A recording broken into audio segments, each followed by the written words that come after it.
लोग हमको बोलते हैं आप मुस्लिम हो क्या? मुस्लिम बोलते हैं? हाँ। सिंदूर नहीं पहने? सिंदूर नहीं पहनती हो, आप मुस्लिम हो क्या? जब खुश है हमारे ऊपर तो हम इसको करने से क्या हमको मिलने वाला है? हमको जब वैसा ही वो खुश रखते हैं तो हमको ये सब परंपरा में क्यों जाती थी और शुद्धिकरण होता था तो वहीं से वो लोग सिंदूर पहनाते और बोलते कि आज से ये टिक गई है, ये हमारी। मैं डायरेक्ट बोलती हूँ कि मैं बौद्धिस्ट हूँ, मैं सिंदूर त्याग दी हूँ और जो सिंदूर है वो हम नहीं मानती हूँ। सुनती थी कि शादी होता था तो ब्राह्मण की घर लड़की जाती थी।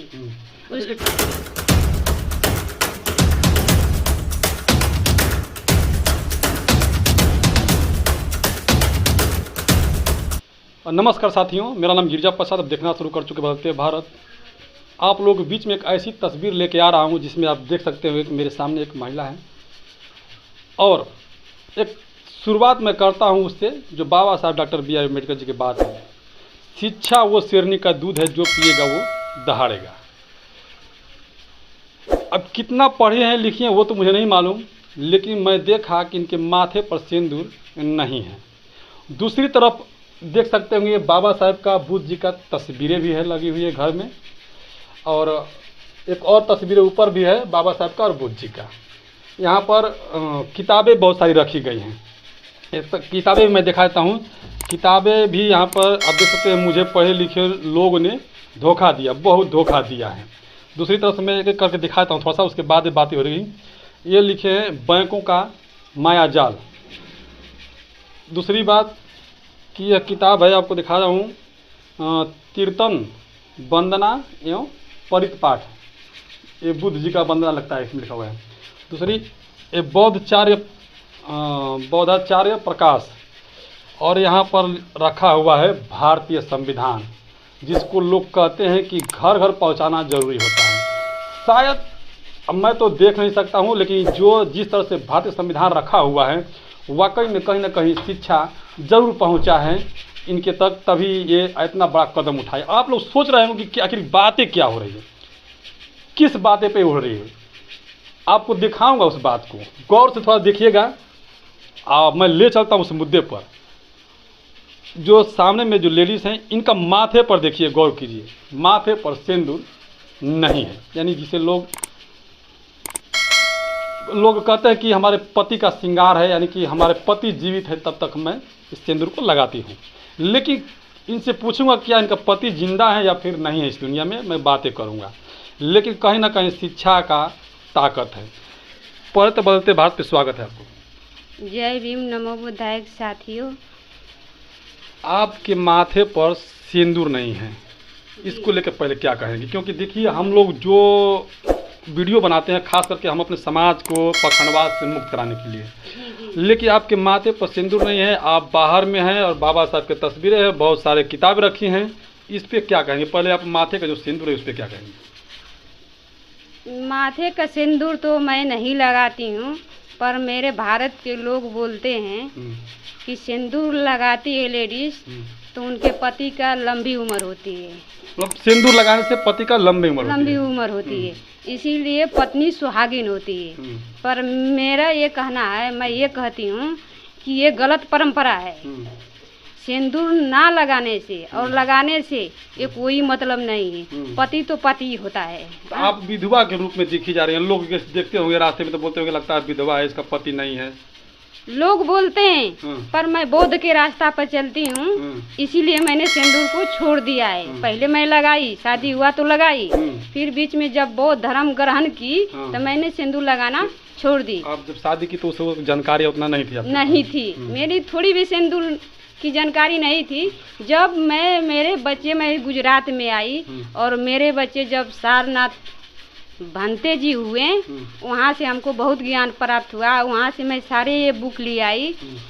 तो ये जो मानवादियों ये मनुस्मृति में लिखा गया था कि पहले के युग में ये मैं सुनती थी कि शादी होता था तो ब्राह्मण की घर लड़की जाती थी। आपके पति जिंदा है कि नहीं है? मेरे पति जिंदा हैं। जिंदा है ना? जिंदा है। अच्छा। आपको पति कोई ऐसा नहीं कि आपको पति आपके ऊपर दबाव देते हो कि नहीं सिंदूर नहीं पहनना हो, ऐसा नहीं करना हो?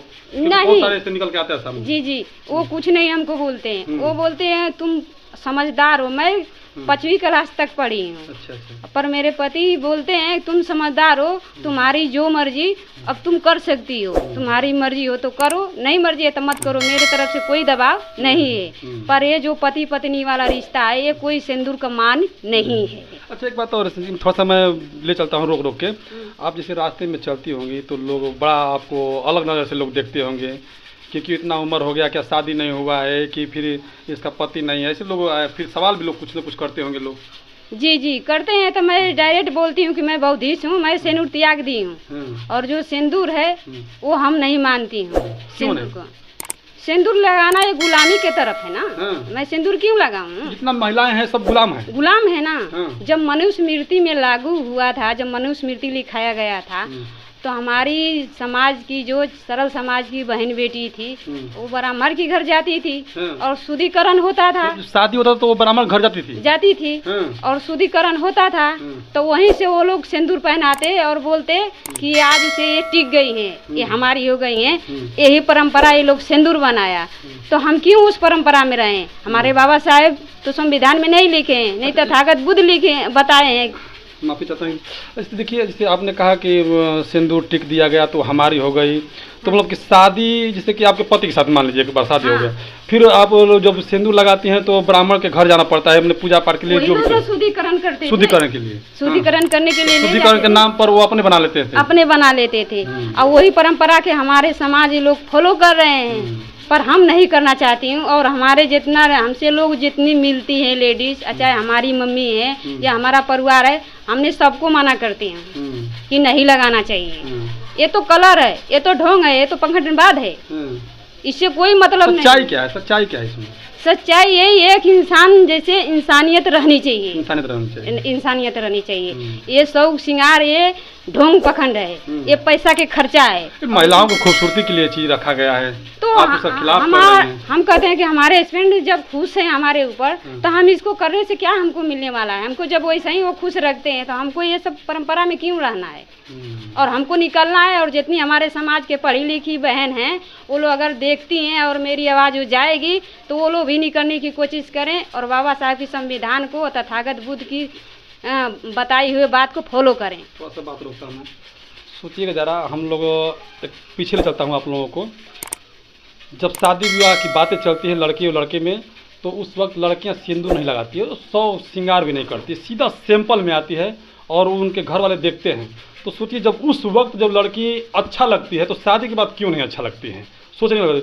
अब महिलाएं जो है कि सिंदूर पहनती है और गीता जी ने कहा कि ये गुलामी का प्रतीक है, तो आपने कहा गुलामी का प्रतीक है, आपने बौद्धिस्ट के विचारधारा पर चल रही हैं।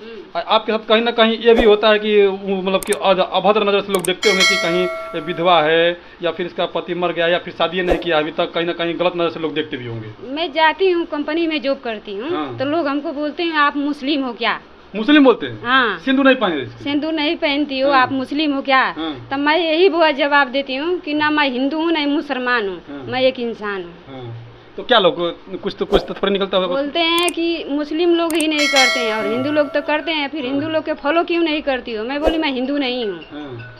अच्छा, आप बोलते हैं कि हिंदू नहीं? अपने को हिंदू मानते हैं, पर मैं अपने को हिंदू नहीं मानती हूँ। अच्छा। मैं देश का नागरिक हूँ और भारतीय हूँ, मैं भारतीय संविधान को मानती हूँ, मैं ये परंपरा में नहीं रहूँगी। अच्छा, सिंदूर जैसे अब लगाती है तो कुछ लोग कहते हैं कि सिंदूर मतलब महिलाओं को शौक श्रृंगार होता है, आपने कहा पखंडवाद, तो कैसे आखिर लोगों को कैसे बताएंगे कि नहीं ये पखंडवाद है? इस चीज़ को समझाया जाए। जैसे हमारे घर के महिला है तो हम समझाए, आए विचार को आप दूरे ले फैलाएं तो समझ में आएगी ना। ये परंपरा को हटानी है, ये परंपरा कोई ठीक नहीं गया। सिंदूर को परंपरा हटानी चाहिए।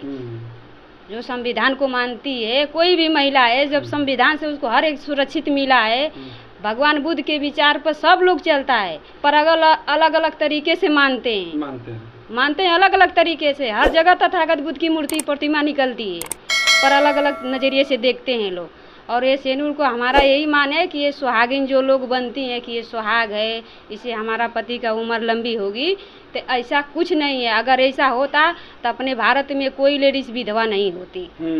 अच्छा, एक बात और निकल के आता है कि जो माथे पे जो सिंदूर लगाती है वो गोबर पर भी रखती हैं सिंदूर, कहीं पूजा के दौरान, हाँ। तो उसको कैसे देखेंगे आप? उसको जैसे पूजा करती हैं वो लोग, कोई जिसको समझदारी नहीं है वो पंडित जी से, बाबा लोग से पूजा करवाती हैं, तो बाबा बोलते हैं कि उसको गोबरे पे टिकी। तो जब हम गोबरे पे उसको टिकेंगे तो फिर माथा पे क्यों लगाएंगे? माथे पे क्यों लगाएंगे? क्यों लगाएंगे? गोबर तो गंदा है ना, वो इंसान के गोबर हो या जानवर के गोबर हो, पर वो तो गंदा ही कहलाएगा ना। या तो गंदे पर लगाएं या तो माथे पर लगाएं। देखिए, मैंने कई बार बात कर चुका हूँ कि अगर महिला को फ्रिज में रख जाए तो भोजन वापस नहीं हो सकता है, लेकिन ये भारत में ऐसा विधि और विधान का खेल रचा जा रहा है लोगों के द्वारा, या फिर खास करके SC ST OBC के दिमाग में ऐसा बैठाया जा रहा है कि गोबर के ऊपर ही लोग सिंदूर दान, यानी पति को ही गोबर पे रख देती है, यानी कचरे पे महिला अपने पति को डाल देती है। और जिसका खिलाफ गीता जी कर रही है, कि यह भी साफ है कि मैं सिंदूर को नहीं मानती हूँ, अपने पति को शायद मैं इतने कचरे पर नहीं रख सकती अगर कचरे पर ऐसा हो तो। अच्छा बताइए कि आपने कहा कि इंसान का गोबर हो चाहे जानवर का गोबर हो, गोबर है, और ब्राह्मण लोग इसको बहुत बेहतरीन तरीके से, खासकर इसमें महिलाएँ 100 में से 90%, 99% महिलाएं इसमें पूरी तरह से विलुप्त हो चुकी है। जी जी जी, जिसको समझदारी नहीं है, अभी पखंडवाद में डूबी हुई है, वही लोग करती है। जो तथागत बुद्ध के विचारधारा पर चलेंगे, बाबा साहब की बनाए हुए संविधान पर चलेंगे, वो लोग ऐसा काम नहीं करेंगे। चलो, क्या मैसेज देना चाहेंगे इससे कि आपको बात लोगों तक पहुँचे और लोग में जागरूकता हो? मैं तो यही मैसेज दूंगी कि जितना मेरे बहन है हमको देखे, वो सिंदूर को त्याग कर दे। सिंदूर कोई आदमी का श्रृंगार नहीं है, और वो लोग सिंदूर पहना के वो अपने को बांधने की चक्कर में पड़ते हैं कि ये हम इनको बांध के रखें, और जब हम बांधने से बाहर आएंगे तभी तो हम समाज में निकलेंगे। क्या नाम पड़ा आपका? गीता बौद्ध। तो ये गीता बौद्ध जी हैं, और इनके विचार से आप लोग कितना सहमत हैं सोचिएगा जरा। लड़ाई आज से बहुत साल पहले ज्योतिबा फूले की पत्नी जो है सावित्रीबाई फूले ने भी लड़ाई लड़ी, बाबा साहब ने लड़ाई लड़ी, मतलब महापुरुषों की एक लाइन लंबी लगी थी, पूरी फहरिस्त लगा हुआ था लड़ाई के, जिसमें कि आज गीता बौद्ध भी कहीं ना कहीं अपने विचार के माध्यम से लड़ाई लड़ रही है समाज के लिए। जो कि आप देख सकते हैं इनका पति जिंदा हैं, फिर भी माथे पर सिंदूर नहीं है। माथे पर सिंदूर का मतलब कि गुलामी का प्रतीक बता रहे हैं। आप लोगों को किस तरह से देखते हैं कमेंट का जरूर बताइएगा। कमेंट इसलिए कीजिएगा कि क्या इनकी बात को वाकई में सत्य है या फिर नहीं है। कमेंट इसीलिए मैं कह रहा हूं ताकि आपके कमेंट से हमें फिर कहीं ना कहीं जवाब मिलेगा, तो मैं अगला वीडियो इस पर बना सकता हूं। पूरी वीडियो बने रहने के धन्यवाद। अगर यदि चैनल पर नए हैं तो चैनल को सब्सक्राइब करना ना भूलें, वीडियो को ज़्यादा शेयर करें। धन्यवाद, थैंक यू।